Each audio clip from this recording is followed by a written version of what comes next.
Yes, good morning student. 9th class articles में दा का यूज़ चल रहा था, हमने लास्ट वीडियो में पढ़ लिया था। आपका जेडी की डिजिटल क्लासेस में बहुत बहुत स्वागत है बेटा। आपको इसी तरह वीडियोस को देखते हुए सारा ज्ञान प्राप्त करना है और घर पर रहकर इसका ज़्यादा से ज़्यादा फ़ायदा उठाते हुए इस खाली समय में अपने आप को आगामी समय के लिए बहुत अच्छे से तैयार करना है। तो हम पढ़ रहे हैं आर्टिकल डेफिनेट द। इसमें हमने देख लिया था, देखिए नेक्स्ट है we can use the before noun. देखिए we can use the before noun. Noun कैसा भी हो, ऑल चलेगा। ऑल में क्या जाता है, singular, plural, all gender wise, कैसा भी हो, ठीक है। Before noun all singular, plural, gender जैसा भी हो।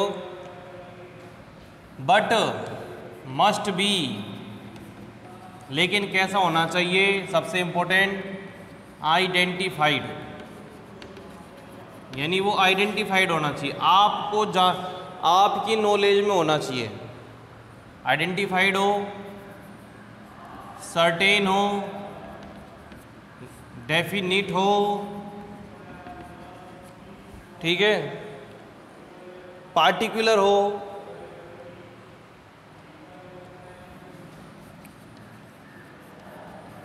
पार्टिकुलर हो, तो हम कह सकते हैं कि द, जैसे कि I know the school, I know the person who met me, who met to me yesterday, who met me yesterday।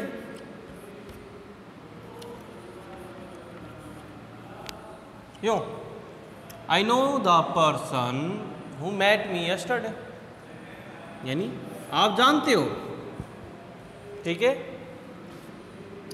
I saw the, I saw the some people,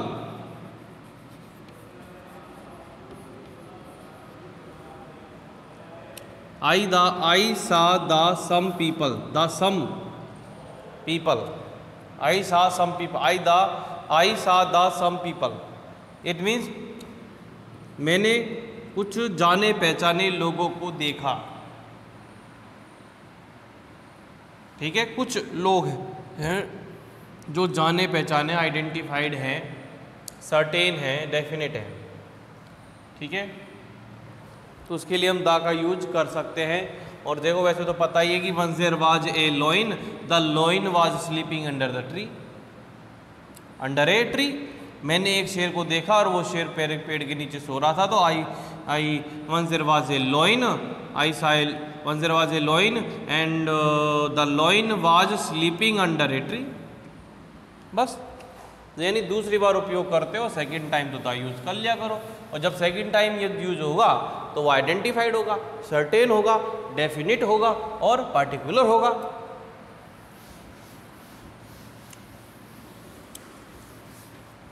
ठीक है, उसके बाद हम आगे बढ़ जाते हैं।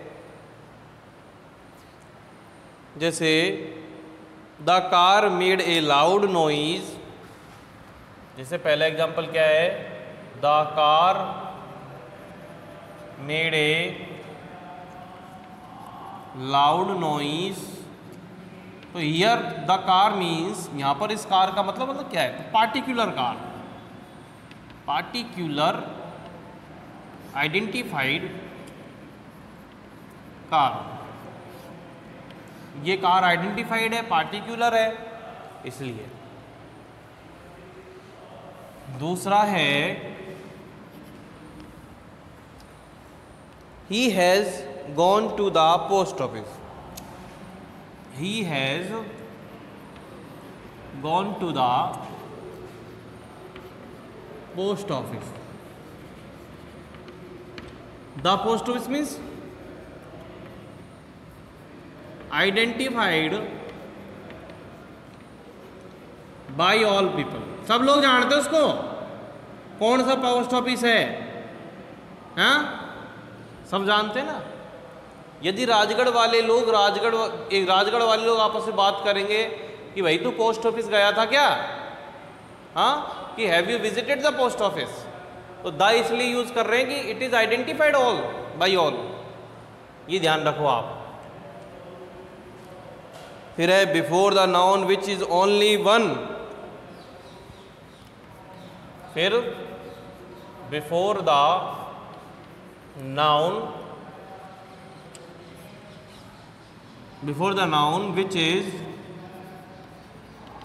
which is only one, ठीक है, UNIQUE, यूनिक, वन है, यूनिक है ना। जैसे the sun, the earth, the moon, unique है, ओनली वन है, ठीक है। The universe,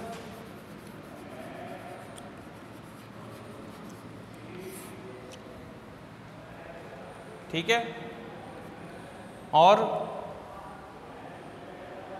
the sky, the weather, the south pole, the north पोल,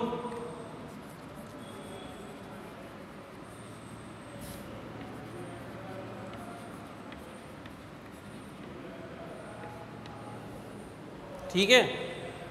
ये यूनिक और ओनली वन है संसार में, वर्ल्ड में, यूनिवर्स में, तो इसलिए इनके लिए हम द यूज करते हैं। बट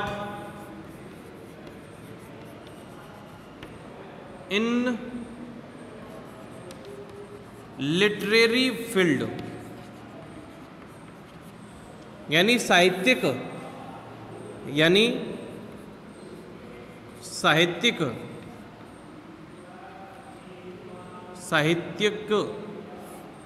क्षेत्र में कुछ भी यूज कर सकते हैं। जैसे कि एक कवि की लाइनें हैं, योर फेस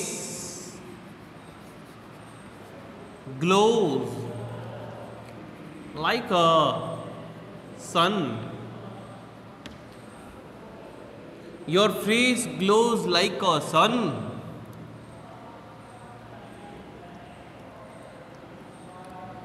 और you are my moon, you are my moon. अब ये क्या कविताओं की लाइन है ना, भाषा को अलंकृत करने के लिए, ठीक है, यूज उपमाएं देने के लिए, अलंकृत करने के लिए, रूपक अलंकार का अलग अलग प्रकार से ग्रामर में, लिटरेरी साहित्यिक क्षेत्र के अंदर हम इनके आगे an का यूज डेफिनेटली कर सकते हैं, क्योंकि वो एक साहित्यिक भाषा है। बट प्रैक्टिकल वे में ये चीज़ नहीं हो सकती है, साहित्यिक में तो बात हम कर सकते हैं, ठीक है बेटा।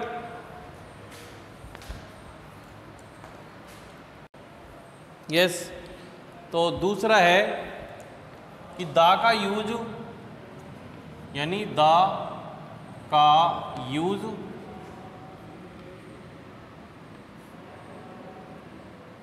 सेकेंड टाइम नाउन यूज करते हुए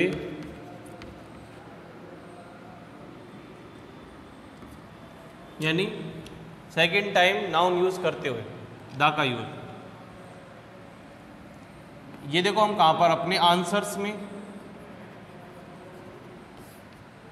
ऐसे में, एसेज, समरी, एक्सप्लेनेशन। इस प्रकार के किसी भी प्रकार का कोई पॉइंट क्यों ना हो, हमें कोई भी ऐसा नाउन है यदि उसका यदि वो मेंशन हो रहा है सेकेंड टाइम, तो आपको द यूज करना है, ध्यान रखिएगा। नेक्स्ट,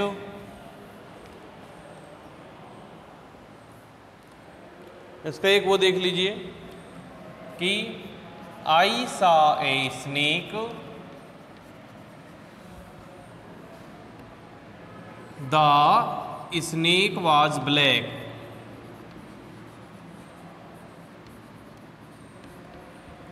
ठीक है, आई सा a snake the snake was black. फिर देखो जो नेक्स्ट यूज होता है, मान लीजिए ये एडजेक्टिव है, ठीक है। एडजेक्टिव का मतलब होता है जैसे विशेषण, तो यहाँ पर मैंने लिख दिया रिच। रिच से पहले द डेफिनेट आ रहा है, द रिच। रिच आपको सिंगुलर लग रहा है ना, मगर ये प्लूरल है। हमने आपको सब्जेक्ट वर्ब एग्रीमेंट में समझा दिया था ये बात, तो ये प्लूरल है, ठीक है। और इसके आगे आर आएगा या प्लूरल वर्ब आएगी, मगर द रिच का मतलब, अब देखो आपको भरना कैसे है, ब्लैंक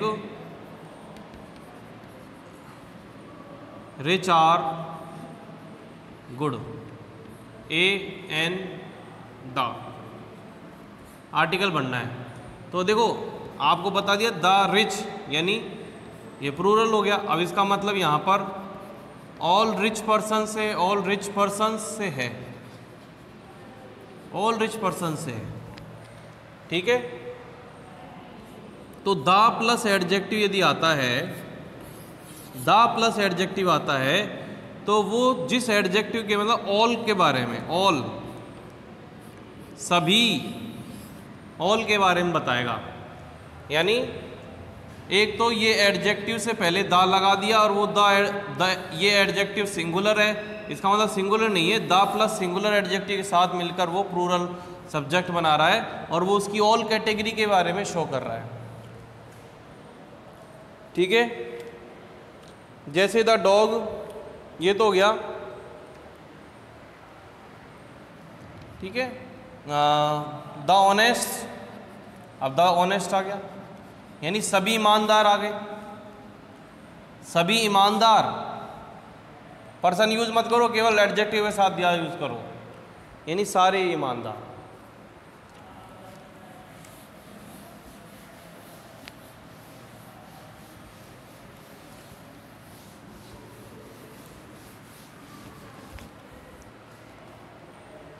उसके बाद आता है the dog is a faithful animal, the dog is a faithful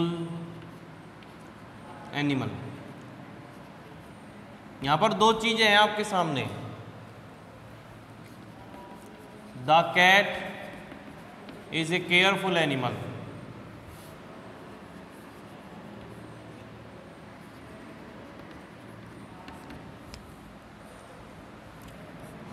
the man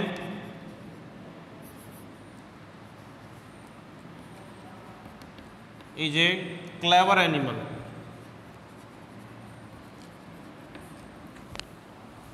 ठीक है। उसके बाद the elephant is a huge animal,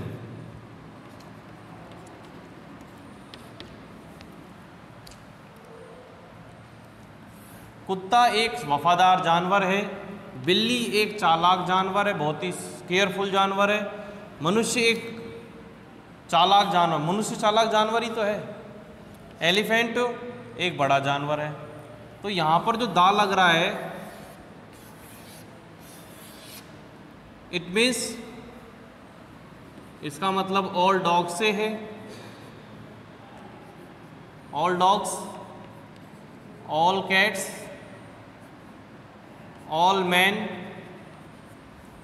और ऑल एलिफेंट्स है।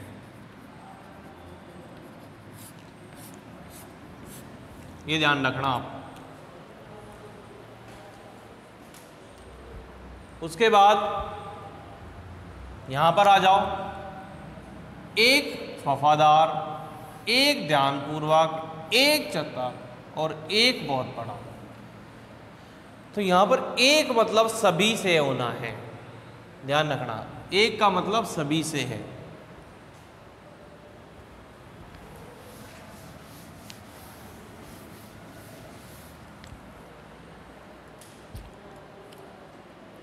Before superlative degree of adjective and adverb, before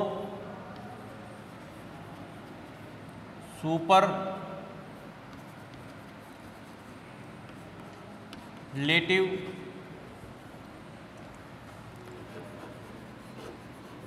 degree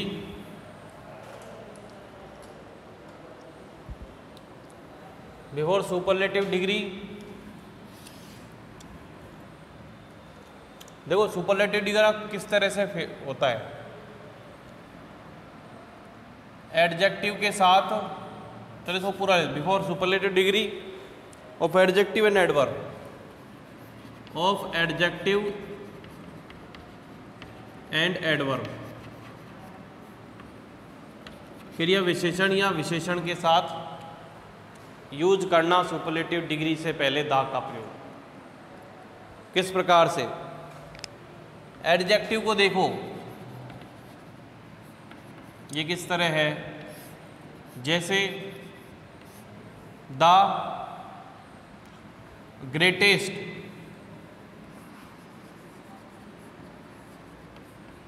the greatest, तो EST लग रहा है, ठीक है। द व्रोस्ट, ST लग रहा है, और द मोस्ट डिफिकल्ट, तीन तरीके से एडजेक्टिव में द लगेगा, ठीक है। लेकिन इनके प्लस में नाउन होना आवश्यक है, अन्यथा द यूज नहीं होगा।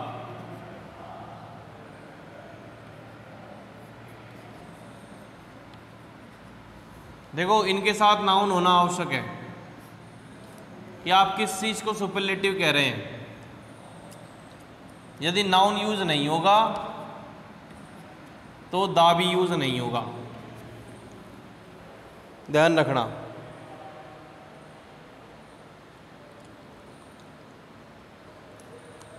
अगर आपने ऐसा किया तो आपका ये गलत हो जाएगा, ठीक है।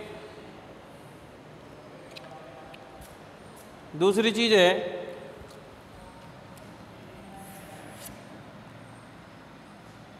The very. द वेरी का मतलब होता है वही, दिस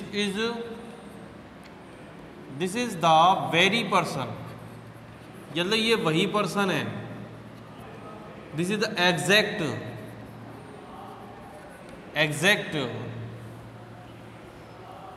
ठीक है। This is a very person मतलब दिस इज एग्जैक्ट वही पर्सन है, तो द वेरी का यूज ऐसे हो जाता है।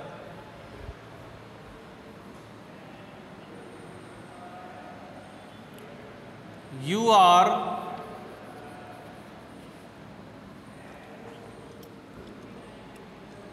The most good looking person.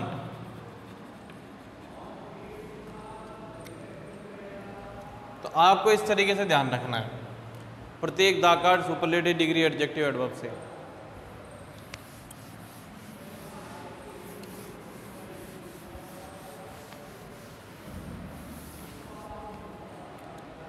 उसके बाद यूज करते हैं हम, this is a most useful information, this is a most,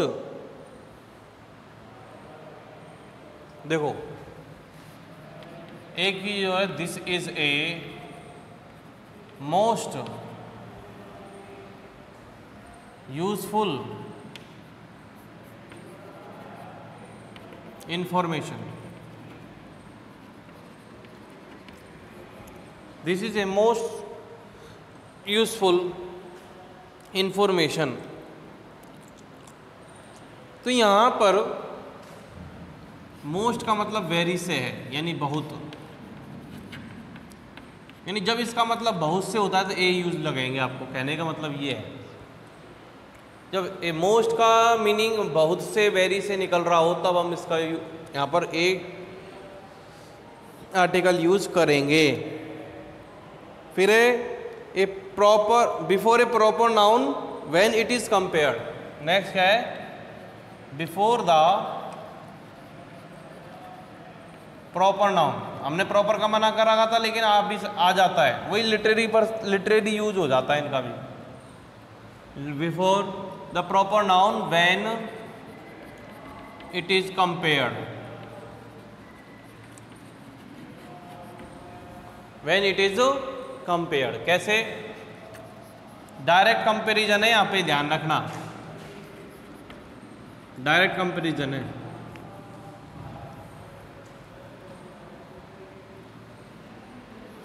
You are the Shakespeare. अब यू आर के कालिदास बोल दो, Kalidas is the Shakespeare of India. ठीक है, मोदी इज द, चलो ये ऐसे कंट्रोवर्शियल यूज नहीं करेंगे, दूसरा यूज कर लेंगे, अपने मर्ज से नहीं बनाएंगे अपन कुछ भी। जैसे थेम्स इज द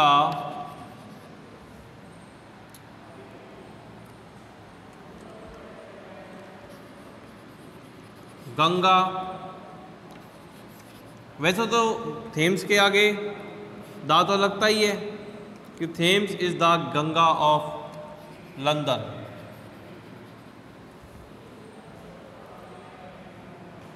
ठीक है, इस प्रकार से यूज करना है आपको प्रॉपर नाउन से पहले।